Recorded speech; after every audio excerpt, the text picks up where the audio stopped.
지금 제가 계속 이야기하는 게 에이지 믹스 해야 된다고 그 이야기 한 지가 정말 오래됐는데요. 그거를 지금 해야 될 시점이에요. 근데 그걸 안 하면서 계속 소셜 믹스를 해서 돈 있는 사람들 다 떠나게 만들면 그럼 어떡하자는 건지. 근데 우리는 역세권 청년주택, 실버타운, 고령자 친화주택 자꾸 분리를 하는데 그렇게 하시면 안 된다는 거 계속 이야기하는데 계속 하는 것 같아요. 합쳐야 돼요. 합쳐야.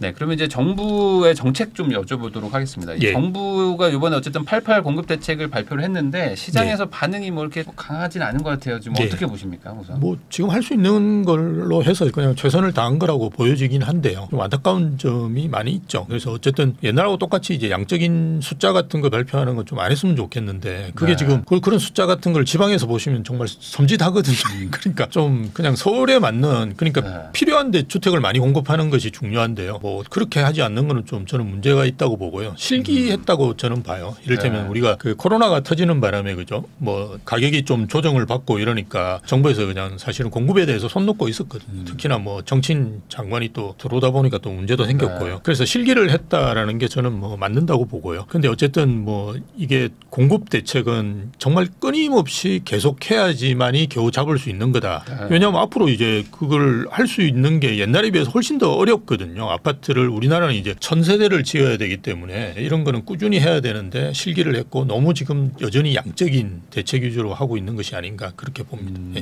사실 이게 집값이 막 빠지고 하락할 때 공급을 막 해야 되는데 그래야지 이제 나중에 좀 이제 상승세를 좀 잡을 수 있는데 보통 빠지면 우선은 좀 지켜보자 이렇게 되다 보니까 그러니까요.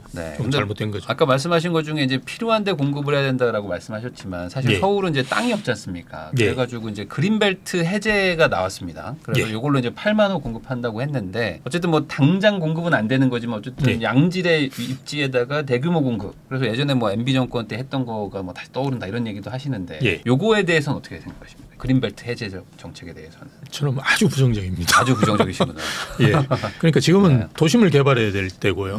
그린벨트 해제해서 그 외곽을 하는 물론 이제 서울 중에서도 이제 대부분 서초구에 우리 그린벨트가 많이 몰려 있으니까요. 남부 쪽은 그걸 해서 공급하면 그나마 이제 집값을 잡는 데는 도움이 되는데요. 저는 이제 세곡 내곡 같은 데들이 잘못 개발했다고 생각하는 사람 중에 하나예요. 그게 아파트 가격을 한번 보시면 강남에서 제일 낮아요. 가격이. 근데 강남에 공급해야 되는 데는 최소 한 30억 40억 되는 데를 공급해서 그죠. 부자들이 수요들을 좀 분산시키는 역할들을 해야 되는데요. 지금 거기에 있는 아파트가 한 10억 정도 하는데요. 그 강남의 그 좋은 땅에다가 그렇게 하는 거는 문제가 있다고 보고요. 그건 왜 그러냐 그러면 지금 정부하고 똑같아요. 그러니까 급하니까 후다닥 해가지고 그냥 그죠. 막 대규모로 그냥 때려 지으니까 그게 뭐 아무 그냥 편의시설도 없고 전철도 없어요.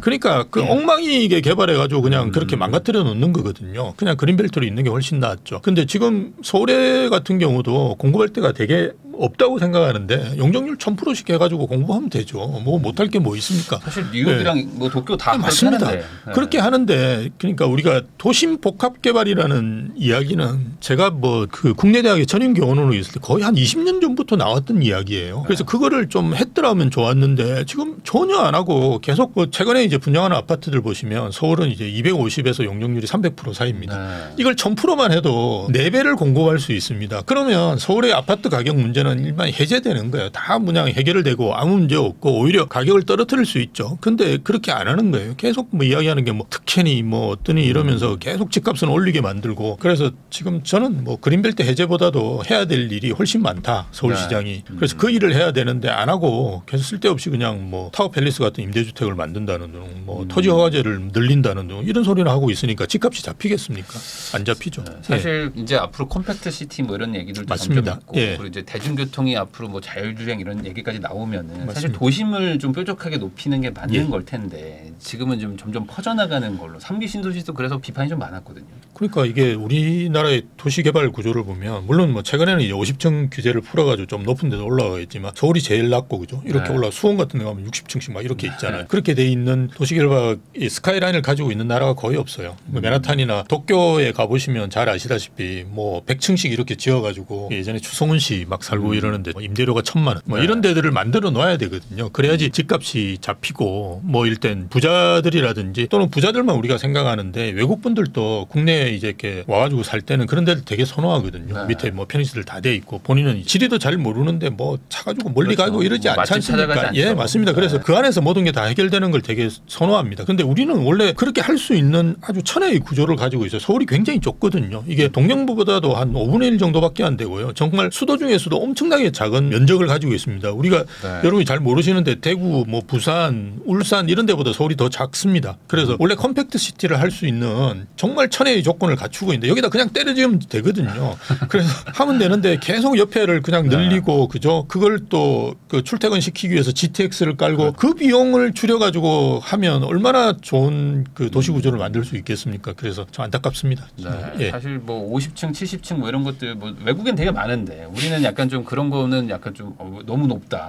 또 낮춰야 된다. 약간 좀 뭐 남산이 보여야 된다. 뭐 이런 것들에 좀 약간 좀 핵심은 약간 좀 벗어나는 느낌도 있어요. 그러니까 남산에 옛날에 중앙정보부 있을 때는 그게 필요한 이야기지. 물론 이제 뭐 도시 미관에 대한 뭐 견해는 뭐 다를 수 있으니까요. 근데 그게 도시 미관을 제가 또 말씀을 드리면 우리가 병풍처럼 그 한강이 쫙 펼쳐져 있잖아요. 근데 그거를 그렇게 2, 3층, 10층으로 안 짓고 100층으로 지었다 그러면 훨씬 더 한강이 많이 보이잖아요. 그렇잖아요. 네. 그래서 그게 도시 미관을 해치는 게 아니라니까요. 그러니까 도시 미관을 해친다는 사람이 무슨 근거로 그런 이야기를 하시는지 전 조금 맞아요. 사실 이게 30층짜리 2개 지을 바에는 60층 하나 짓는 게 그렇죠. 너무 빡빡해서 보이지를 않는데 60층짜리 하나 지으면 옆으로 다 통경축도 좋고 그러니까요. 덥지도 않고 서울이 너무 더워요. 근데 이제 그런 걸 또 하려고 했더니 또 이제 또 말씀하시는 것처럼 그 땅 주인들은 또 너무 또 혜택을 많이 받는다. 이거 가지고 이제 또 서로 또 이견이 생기다 보니까 이제 어쩔 수 없이 평등하게 가자 이런 거 같기도 합니다. 그러면은 이번 그 그린벨트 정책은 어찌됐든 간에 그러면은 공급은 되는 거 아닙니까? 공급은? 그렇겠죠. 그래도, 나중에. 그러면 이거가 그래도 약간의 뭐 2030년 네, 30년 그 정도? 그 정도에는 그래도 뭐 긍정적인 어쨌든 가격에는 좀 잡을 수 있는 그렇죠. 그런 정책 정도라고 봐야 되겠죠. 그거 그렇죠. 말고는 뭐 좀 있었을까요? 뭐. 그런데 뭐 아까 말씀드렸듯이 다 망가뜨려 놓겠죠. 강남에 아주 좋은 땅을 정말 체계적으로 개발해 가지고 한 3, 40억을 만들어야 되는데 그걸 안 하고 이제 10억대로 또 막 공급을 하겠죠. 그러면서 이제 강남 분들은 거의 안 가는 그런 지역으로 이제 만들어 놓을 건데 답답하죠. 그 좋은 땅. 이게 땅이 그린벨트 해제할 땅이 물론 이제 뭐 많이 남아 있다고 하지만 사실은 얼마 없지 않습니까? 그리고 이게 해제하는데 상당히 피곤하거든요. 환경론자분들이 되게 반대하시고 또 이게 특혜 시비가 엄청나게 많습니다. 그 강남의 서초동에 있는 그린벨트를 가지고 계신 분들은 기업이나 아니면 그냥 정치인들이에요. 대부분. 그러다 보면 문제가 많이 생길 거예요. 그래서 그런 또 부작용도 있기 때문에 저는 안 하고 도심을 개발하는 방향으로 가는 게 맞다라고 봅니다. 그러면은 지금 그 요것도 한번 좀 여쭤보겠습니다. 요즘 뭐 PF 부실 얘기는 좀 조용해진 것 같은데 뭐 요거 관련해서는 뭐 지금 어떻게 좀 봐야 될 것 같아요. 그러니까 4월 위기, 5월 위기, 6월 위기까지 제가 들었는데요. 7월부터는 이야기가 없는 것 같아요. 그래서 위기 이야기하시는 분도 이제 지쳤는지 이야기를 안 하는데요. 제가 원래 건설산업연구원에 있었는데요. 거기서 이제 한번 분석한 자료가 보면 정말 자빠질 거 다 자빠지면 한 70조 정도 문제가 생긴다라는 거고요. 정부에서 이제 발표한 거는 한 30조 정도 됩니다. 근데 이게 이제 최대치로 잡은 거예요. 최대치로 잡은 건데 우리나라 그 5대 시중은행의 영업이익이 1년에 30조입니다. 그렇습니다. 그래서 그걸 30조 사이에 있겠죠. 근데 1년에 영업이익으로 다 해결되는 것 때문에 우리나라 금융 시스템이 망가진다. 경제가 휘청거린다. 그렇게 이야기하는 사람은 정말 경제학 교과서를 좀 읽어보시면 좋을 것 같아요. 물론 이게 PF 부실이라는 게 대부분 지방이거든요. 어쨌든 이게 안 팔리니까 생긴 문제이거든요. 그래서 그 문제를 해결하자는 이야기를 저도 뭐 1, 2년 전부터 계속 이야기해 왔고요. 지방 같은 경우는 5년 양도세 면제 같은 거를 사실은 이 정부에서만 처음 쓰는 건 아니고요. 예전 정부에서 계속 써왔던 정책이거든요. 한 2번 정도를 썼습니다. 그래서 그걸 했더라면 많이 좋아졌을 거예요. 근데 계속 안 하고 그러니까 우리가 공급 정책을 하면서 수요를 생각 안 하고 공급 정책을 하거든요. 이 정부는. 그리고 지금까지도 계속 그래 왔고요. 근데 수요를 전혀 생각 안 하고 공급을 계속 하는 거는 지방분들 입장에서 본다 그러면 이건 무슨 죽자라고 하는 거나 마찬가지거든요. 그래서 물론 이제 저축은행이라든지 단위농협 이런 것들이 하나씩 무너질 수는 있겠죠. 그렇지만 그게 세계 9위, 10위를 하는 경제력을 가지고 있는 나라에서 PF 부실이 국가 전체의 경제를 흔든다는 거는 조금 과한 포퓰리즘이 아닌가 봅니다. 그러니까 뭐 세계적인 금융위기가 오거나 뭐 그런 거가 아닌 이상 우리 내부적인 거에서는 그 정도 사이즈로는 무너지지 않는다. 그건 전혀 걱정 안 하셔도 됩니다. 네. 근데 이제 방금 말씀해주신 것처럼 결국에 이제 PF 부실 이런 것들도 이제 뭐 서울 수도권은 뭐 지산 뭐 이런 것도 있지만 아까 말씀하신 것처럼 지방의 미분양 아파트들, 중공후 이제 악성 이런 것들이 지금 해결이 안 돼서 그런 건데 정부가 그래서 이제 중공후 미분양 아파트 사는 거 1주택자가 사면은 뭐 그거 주택수에서 빼주고 뭐 이런 식으로 하겠다고는 했거든요. 그거에 어떤 정책의 효과가 좀 있다고 보세요? 저는 별로 없다고 보고요. 왜 그러냐 그러면 그냥 미분양은 약간 효과가 있었을 거예요. 사실은 양도세를 좀 건드려줘야 되는데요. 어쨌든 그냥 미분양을 했다 그러면 지금 상당히 많죠. 6만 채가 훌쩍 넘어가니까요. 그 중공후 미분양은 제가 알고 있기로 15,000채 정도 되는 걸로 알고 있습니다. 물론 이제 80%가 지방이죠. 이게 구조적이에요. 한 2, 3년 동안 계속 80%가 지방에 있습니다. 그러니까 지방은 이렇게 지자체장들도 보면 계속 대구라든지 이런 특정 지역 같은 경우는 시장님이 이제 못 짓게 만들어 버렸잖아요. 아예 인허가 안 해준다. 예, 인허가를 아예 안 해가지고 대구나 부산은 내년 되면 뚝 떨어져요. 네, 공급량이. 근데 다른 지역들은 이게 집을 지으면 사람이 는다라고 생각을 해요. 너무 단순해요 보면. 근데 집을 지으면 다른 데서 비겠죠. 이건 제로섬 게임이니까 지방은. 그래서 어쨌든 그렇게 계속 짓고 있다는 말이거든요. 그래서 뭔가 해결책을 만들어야 되는데 뭐 중공업 미분양은 사실은 우리가 건설 쪽이라든지 개발 쪽 하시는 분은 잘 알겠지만 이건 이미 대충 그냥 정리되어 가지고 이제 끝까지 온 거거든요. 네.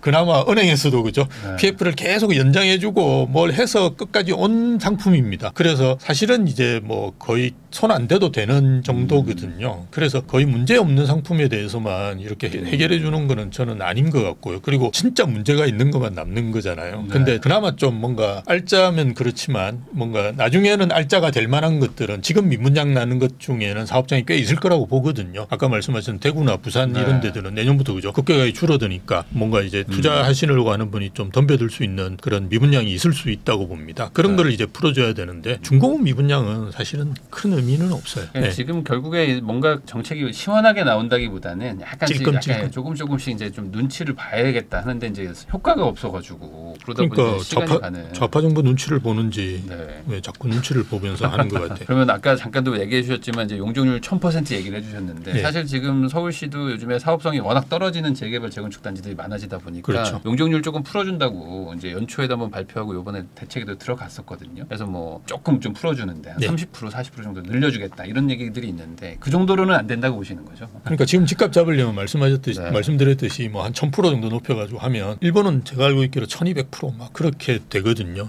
미국은 거의 2000% 가까운 것도 제가 있는 걸로 알고 있습니다. 그래서 그 정도 하는 게 맞고요. 그리고 우리나라에서는 사실은 뭐 규제상 남아 있는 뭐 재초안이라든지 아니면 지금은 이제 공사비 때문에 재개발 재건축이 문제가 되지 용적률 임대주택 때문에 사실은 지금 문제되는 건 아닌 걸로 제가 알고 있습니다. 그리고 재개발 재건축 같은 경우 이렇게 용적률이라든지 찔끔 그죠 임대주택도 찔끔 줄여주면서 요구가 엄청 많아요 서울시에서. 그게 진행이 안 돼요. 그러니까 요구를 엄청나게 하면서 저걸 찔끔 해주니까 더 문제가 되거든요. 용적률 좀 올려주고 뭐 이야기하는 게 근린시설들 개방하라. 그러니까 최근에도 뭐 어디 근린시설 개방하는 것 때문에 굉장히 문제가 됐는데요. 그걸 누가 하고 싶겠습니까? 저 같아도 싫어요. 그거는 뭐 와가지고 뭐 노숙자들이 올 수도 있는 거고요. 당연히 그거는 싫어하는 걸 하라 그러고요. 그리고 임대주택 같은 경우도 서울시에서 지금 하는 방식이 주려는 주지만 뭐 이를테면 예전에도 뭐 용적률 올려주면서 임대주택 좀 넣으라고 할 때 하는 방식이 옛날에는 이제 물론 좋은 방식은 저는 아니라고 보긴 하지만 너무 임대주택을 차별되게 짓거든요. 근데 이거를 지금 소셜 믹스라 그래가지고 같은 동안에다가 확 섞겠다는 건데요. 이거는 절대로 서울 재건축에서 받을 수 있는 조건이 아니에요. 근데 그렇게 하라고 하면서 계속 찔끔 용적률이나 임대주택을 완화시키는데요. 소셜 믹스라는 거는 다 망한 정책을 가져와가지고 어디서 주워 들어가지고는 그걸 가져와가지고는 하고 있는데요. 절대로 성공할 수 있는 정책이 아니에요. 하긴 그렇죠. 이게 그 왜 이렇게 사람들이 서로 이렇게 좀 차별을 하려고 하는지 그 원인을 봐야 되는데 차별하지 마라고 이제 묶어두면 그럼 난 안 한다 이렇게 되는. 그럼요. 사람이 욕망이 소셜 믹스 때문에 할렘가 생기고 뭐 이렇게 한 게 외국의 사례인데요. 도시국가나 뭐 이런 데서나 성공하지 그게 성공할 수 있는 정책이 아닌데도 지금 제가 계속 이야기하는 게 에이지 믹스 해야 된다고 그 이야기 한 지가 정말 오래됐는데요. 그거를 지금 해야 될 시점 시점이에요. 근데 그걸 안 하면서 계속 소셜 믹스를 해서 돈 있는 사람들 다 떠나게 만들면 그럼 어떡하자는 건지. 오히려 차라리 세대를 좀 섞어야 된다. 예, 그거는 지금 우리가 빨리 해야 될 정책 중에 하나예요. 강남 같은 데 가더라도 마찬가지고 지금 나이 드신 분들이 굉장히 많은데 이분들이 살 수 있는 집들이 거의 없거든요. 우리는 실버타운을 안 지었기 때문에. 그래서 이분들이 갈 데가 없기 때문에 아마 거기서 그대로 늙을 거예요. 근데 그분들의 해야 될 케어 같은 경우는 사실 가족에서 하면 됩니다. 그래서 일본 같은 경우 UR이라고 우리 LH 비슷한 데가 있는데요. 근거리 거주라고 해서 근거리에 거주를 하는 자녀분들한테는 임대료를 30%를 깎아줘요. 20-30%. 근데 임대료 30%가 큽니다. 일본은 한 200-300대이기 때문에 임대료 30%가 5-60만 원, 50에서 100만 원 사이예요. 그러니까 그걸 깎아준다니까 다 그렇게 몰려 살아요. 그래서 자식들도 좋고 왜냐하면 애들 맡기고 출근하고 그죠. 다시 케어하고 그리고 어르신들도 이렇게 병원 가고 이러는 거 자제분들이 도와주고 뭐 이런 거 하고요. 그리고 일본의 실버타운 같은 경우는 한 20-30% 범위 내에서 젊은 분들도 들어올 수 있도록 만들어놨어요. 네, 그런 실버타운이 훨씬 인기가 있어요. 그리고 노인분들은 비싸게 받고 젊은 분들은 싸게 받아요. 그러니까 젊은 친구들은 들어갈 유인이 생기잖아요. 그리고 다 도심에 있으니까. 그래서 들어가면 또 노인분들이 그 애들 봐주고 뭐 이런 식으로 에이즈 믹스를 하려고 엄청나게 노력을 많이 하고 그걸 법적으로 자꾸 만들어 나갑니다. 근데 우리는 역세권 청년주택, 실버타운, 고령자 친화주택 그렇게 하면 안 되죠. 네, 자꾸 분리를 하는데 그렇게 하시면 안 된다는 거 계속 이야기하는데 계속 하는 것 같아요. 합쳐야 돼요. 합쳐요. 그것도 참 좋은 이야기인 것 같습니다.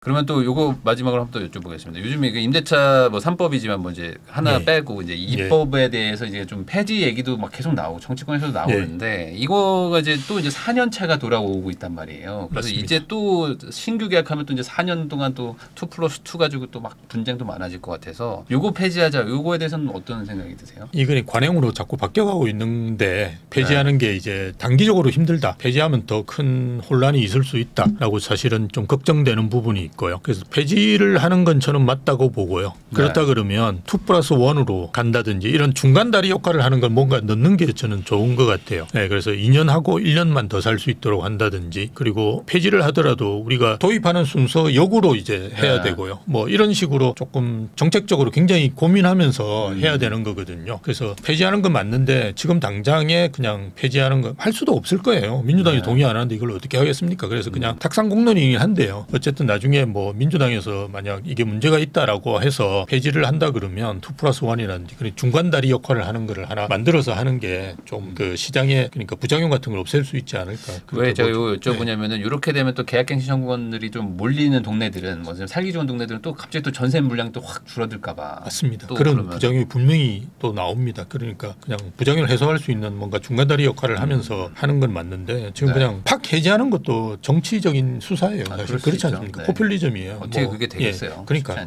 그렇게 하시면 안 되고 도입할 때도 그렇게 하지 말라고 그랬는데 팍 그냥 도입해가지고는 그러니까 이게 경제를 너무 모르고 저도 마찬가지로 그냥 직장생활 시작해가지고 이렇게 올라가자 대학에도 있었지만 그 전에는 한 10년 동안 직장생활을 했었거든. 건설산업연구원도 있었고요. 이렇게 하면서 그러니까 이렇게 해서 하다 보니까 이 경제가 어떻게 돌아가는지 이런 거는 그냥 체감적으로 느낄 수 있거든요. 근데 정치권에 있는 분들은 거의 그런 걸 안 해본 것 같아요. 제가 보면 그러다 보니까 그냥 이걸 하면 어떤 반응이 올지에 대한 생각 같은 게 너무 부족한 거 안타까운 것 같아요. 어쨌든 여기 좀 잘 바뀌었으면 좋겠다. 이런 얘기를 좀 마무리로 하겠습니다.